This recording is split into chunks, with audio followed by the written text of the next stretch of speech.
Hi hello friends, நான் தான் உங்களுக்கு ஸ்மைல். இன்றைக்கி நான் எங்கே வந்துட்டு பார்த்தீங்கன்னா, எங்கள் அண்ணனை பார்க்குற அடுக்கம்பர் ஹாஸ்பிட்டல் தான் வந்துக்கிறேன். இதை பாருங்கள், ஃபுல்லாக பெட்டெல்லாம் மொத்தம் காலி ஆகிட்டுக்குது. இங்கே பார்த்தீங்கன்னா மொத்தம் 5 பெட்டு இருக்குது. 5 பெட்டில் மொத்தம் பேர் வீட்டுக்கு போயிட்டாங்க, நல்லபடியாக குணமாகி. இப்போதைக்கு பார்த்தீங்கன்னா 3 பேர் தான், என் அண்ணனோட சேர்த்து 3 பேர் தான் இருக்கிறாங்க. உங்கள்கிட்ட பார்த்தீங்கன்னா இன்னொரு விஷயம் சொல்லணும். என் அண்ணனுக்கு பார்த்தீங்கன்னா நேற்று நடி திடீர்னு பார்த்தீங்கன்னா ஹார்ட் பீட்டு ஸ்டாப் ஆகிடுச்சு.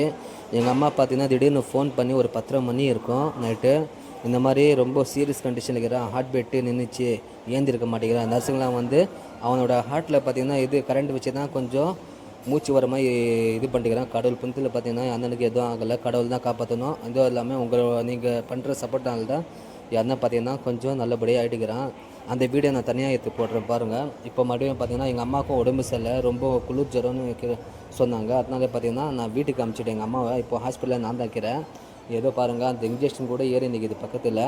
என்னோட நிலைமை பார்த்திங்கன்னா ரொம்ப மோசமாக இருக்குது பார்க்குறதுக்கும். இப்போ தான் அவன் ஏந்திரிச்சு உட்காந்து நிற்கிறான். கொஞ்சம் நேரம் ரொம்ப கஷ்டமாகுது. அவனோட காலெல்லாம் பார்த்திங்கன்னா ரொம்ப வீங்கிட்டிக்குது, ரொம்ப கஷ்டமாகுது பார்க்குறதுக்கே. ஒரு விஷயம் சொல்லிட்டேன் ஃப்ரெண்ட்ஸ், அண்ணன் பார்த்திங்கன்னா யாருக்கும் கெடுதல்னு ஒன்று நினச்சதே இல்லை, எல்லாருக்கும் நல்லது தான் நினச்சிக்கிறான்.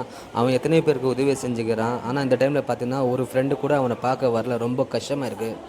ஆனால் இன்னொரு விஷயம் பார்த்திங்கன்னா, எங்கள் அம்மாவுக்கு பார்த்திங்கன்னா குளிர் ஜுரம் வந்து ரொம்ப படுக்கையாகிறாங்க. அதனாலே பார்த்திங்கன்னா நான் இங்கே ஹாஸ்பிட்டலுக்கு வந்து எங்கள் அம்மாவுக்கு பார்த்திங்கன்னா வீட்டுக்கு அனுப்பிச்சிட்டேன். ரொம்ப கஷ்டப்படுறாங்க, அவங்களுக்கு உடம்பு சரியில்லை. நான் ஒரு அரை நாள் இருந்துட்டு போயிடலான்னு. ஆனால் என்ன பண்ண தெரில. இது என் அண்ணனோட நிலைமை பார்த்திங்கன்னா ரொம்ப சீரியஸ் ஆகிடுது. ஏன்னா கடவுள் பார்த்திங்கன்னா எப்படி சோதிக்கிறான் பாருங்கள். ஒன்று பார்த்திங்கன்னா பூமியில் வாழ வைக்கணும், இல்லைன்னா உயிரை ஏற்றணும். இந்த மாதிரி கொஞ்சம் கொஞ்சமாக இந்த மாதிரி இது பண்ணக்கூடாது. ஒரு மனுஷன் ரொம்ப பார்க்குறதும் கஷ்டமாகிது. என்ன பண்ணும், நீங்கள் எல்லோரும் கொஞ்சம் ப்ரே பண்ணுங்கள், நல்லபடியாக இங்கேருந்து திரும்பி போகணுன்னு எல்லோரும் ப்ரே பண்ணுங்கள் ஃப்ரெண்ட்ஸ். ஏன்னா யாருக்கும் இந்த மாதிரி நிலைமை வரக்கூடாது. ஜஸ்ட்டு பார்த்தீங்கன்னா அவனால் ஃபஸ்ட்டு மூச்சு கூட விட முடியல. அவனோட வயிறு பாருங்கள் எப்படி உள்ளே போய்ட்டு அப்படியே மூச்சு அப்படியே அடுப்பாகிற மாதிரி இது. இதுவும் இல்லாமல் காலை வேறு வீங்கிடுது, பார்க்கறது ரொம்ப கஷ்டமாக இது ஃப்ரெண்ட்ஸ்.